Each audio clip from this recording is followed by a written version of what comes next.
peine on ira choper le monde à deux. Bonjour, dans cette vidéo je vais te parler de 5 livres pour bébés et enfants. L'entièreté des livres que je te présente, ce sont les livres que j'ai pu présenter avec les enfants avec qui j'ai pu travailler. Et donc ça m'a permis de savoir quelles sont les histoires qui ont un peu plu, d'autres qui ont beaucoup plu. Bref, en tout cas, si ça t'intéresse, je t'invite à poursuivre cette vidéo.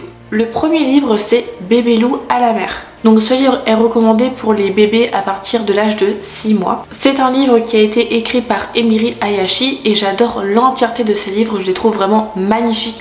Mais ça tu dois déjà le savoir parce que je t'en parle assez souvent dans mes vidéos, justement quand je te partage des livres pour enfants. En plus de ça, l'histoire est courte, les illustrations sont somptueuses et il y a toujours une petite touche de paillettes ou alors un petit élément qui permet de différencier des autres livres. Celui-ci est intéressant et il convient très bien avec la thématique de ce jour puisqu'on est en été. En fait, celui-ci permet de faire découvrir aux enfants la mer, l'océan, bref, l'été quoi. Ce qui est chouette et c'est pour ça qu'il est adapté pour les enfants, c'est qu'il y a une partie coucou caché. Il y a en fait des petits éléments comme du tissu en feutrine, d'ailleurs c'est le mot que je cherchais pour écrire cette vidéo. Et donc ça permet en fait à l'enfant de manier le livre, de toucher. Il peut découvrir en fait le personnage qu'il y a en dessous ou bien l'élément, donc ça permet aussi de le rendre acteur de ce livre. Bref, que du positif pour celui-ci, mais il est vraiment aussi adapté à l'âge de 9 mois lorsque l'enfant est en pleine transition, c'est-à-dire quand on le dépose à la crèche ou chez la nounou, du coup il comprend qu'il n'est plus en fusion avec maman mais qu'il est un être à part entière et donc parfois la transition du fait de passer avec quelqu'un d'autre ça peut être très compliqué et donc ces ouvrages là du coucou caché est un élément indispensable pour pouvoir l'aider dans cette transition. Le deuxième livre que je voulais te parler c'est L'étoile de mer. Et celui-ci est recommandé dès la naissance. C'est un livre qui est tout doux et les illustrations sont très belles et elles permettent de découvrir et d'apprendre le respect des animaux qui sont dans la mer. En effet, en tant qu'adulte, on a connaissance que certains coquillages ou bien animaux de la mer, eh bien il faut les laisser dans leur environnement et non pas les garder chez soi parce qu'en fait ils seraient plus du tout dans leur confort, donc c'est intéressant de les laisser à la mer. Eh bien ce livre-là est vraiment un intermédiaire avec des mots simples d'utilisation pour montrer aux enfants que l'étoile elle est vraiment magnifique mais elle doit rester dans la mer. Et tout simplement il y a des coquillages aussi qu'il faut faire attention parce que c'est précieux et ils font partie aussi de la nature et de la beauté aussi qu'elles y sont associées, donc c'est pour ça qu'on explique vraiment aux enfants de faire très attention par rapport à ça. Comme le premier que j'ai pu te présenter, il est idéal aussi pour présenter la mer, l'océan, parler un petit peu d'été. Franchement on est carrément dans la saison donc ça peut être vraiment des ouvrages intéressants.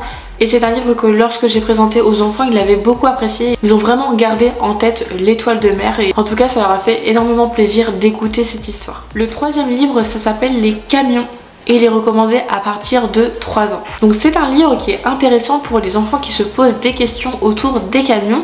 À l'intérieur tu peux retrouver 21 questions que de nombreux enfants peuvent se poser autour des camions et notamment apprendre leur nom. Il y a des camions citernes, etc., etc. Je me souviens plus des noms, ça fait déjà un moment que je l'ai lu avec les enfants, mais il est vraiment intéressant. Et souvent pour les enfants qui sont adeptes des camions, qui sont dans cette phase où ils sont en adoration avec cela, je suis sûre que vous pouvez leur faire plaisir juste en présentant ce livre-là. C'est d'ailleurs un livre que j'ai présenté avec les enfants et à chaque fois, quand on le lisait, ils disaient ça c'est un camion quoi, et c'est... En fait, le fait de leur mettre des mots là-dessus, ils arrivaient à retenir et à intégrer le nom du camion. Et c'est un livre qu'ils aimaient beaucoup en fait manipuler avec leurs mains, donc à regarder soi-même, ou soit ils aimaient bien que je rende acteur le livre en disant mais tiens mais ça c'est quel camion, et du coup ça c'est quoi, ça c'est une voiture. Enfin en fait ça permet vraiment de les initier dans cette histoire et ils l'ont beaucoup apprécié. L'avant-dernier livre que je te présente c'est Il y a un loup et qui est recommandé dès la naissance. Ce livre est vraiment très drôle et il permet aussi d'aborder la peur avec beaucoup de sérénité. En fait dans cette histoire il y a pas mal d'animaux qui vont faire le tour d'un établissement et à chaque fois en fait il y en a un qui va dire il y a un loup, qui va le répéter il y a un loup et en fait il va répéter après à tous les animaux jusqu'à temps qu'il se retrouve face au loup et il va dire il y a un loup et en fait c'est toujours de la répétition et les enfants l'ont beaucoup apprécié parce qu'il répétait en même temps que moi je racontais l'histoire. Et en plus de ça, la peur, ça pouvait paraître un peu effrayant pour les enfants parce que au fur et à mesure qu'ils criaient les animaux, il y a un loup, j'augmentais un petit peu le ton, mais ça permettait aussi de les mettre en sécurité en leur expliquant que les animaux ils ont peur, mais qu'après en fait le loup était inoffensif et qu'il leur veut aucun mal. Ça permet aussi de dédramatiser sur le loup qui a souvent une connotation négative, comme je vous en parle assez souvent, et le fait de l'aborder d'une autre manière, c'est franchement rassurant pour les enfants. L'histoire elle est très courte, elle est simple, les illustrations sont simples aussi, mais elles font tout le charme de ce livre-ci et on s'y plonge très facilement, donc c'est vraiment intéressant et les enfants l'ont beaucoup apprécié, donc je vous recommande vivement de l'essayer avec les enfants, surtout quand ils sont dans cette phase de la peur. Donc en fait la peur elle commence vers l'âge de 2 ans, et donc là vous pouvez commencer avec eux, et c'est vrai que j'ai remarqué que chez les plus grands ça pouvait un peu les effrayer, mais en soi si on arrive à leur mettre des mots et les contextualiser en fait dans cet élément là, c'est vraiment rassurant aussi pour eux, parce que en mettant des mots sur bah oui tu as le droit d'avoir peur, c'est ok d'avoir peur, en fait ça les rassure davantage et ils ont vraiment besoin de ça aussi pour pouvoir bien évoluer aussi par la suite. Le dernier livre que je te présente, c'est Le Tracteur, et qui est recommandé à partir de l'âge d'1 an.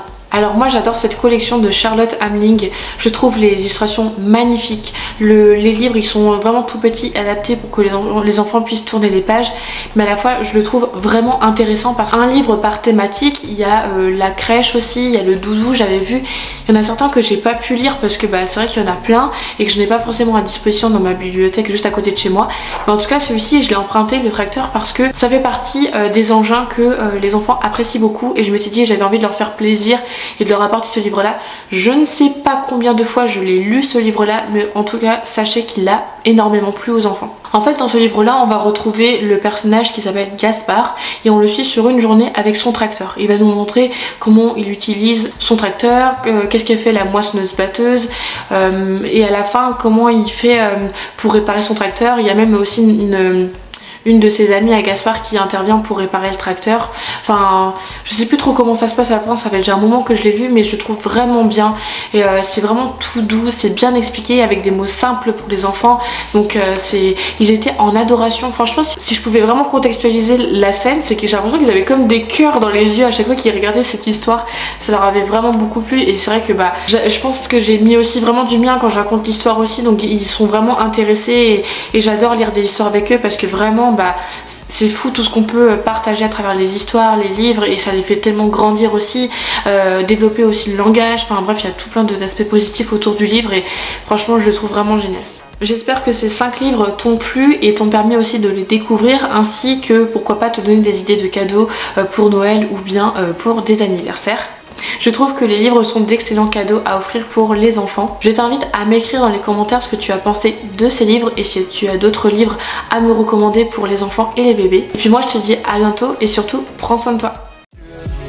Est-ce qu'on va faire ce qu'on a dit? Est-ce qu'on va s'en rapprocher? Tout ce qu'on veut faire dans la vie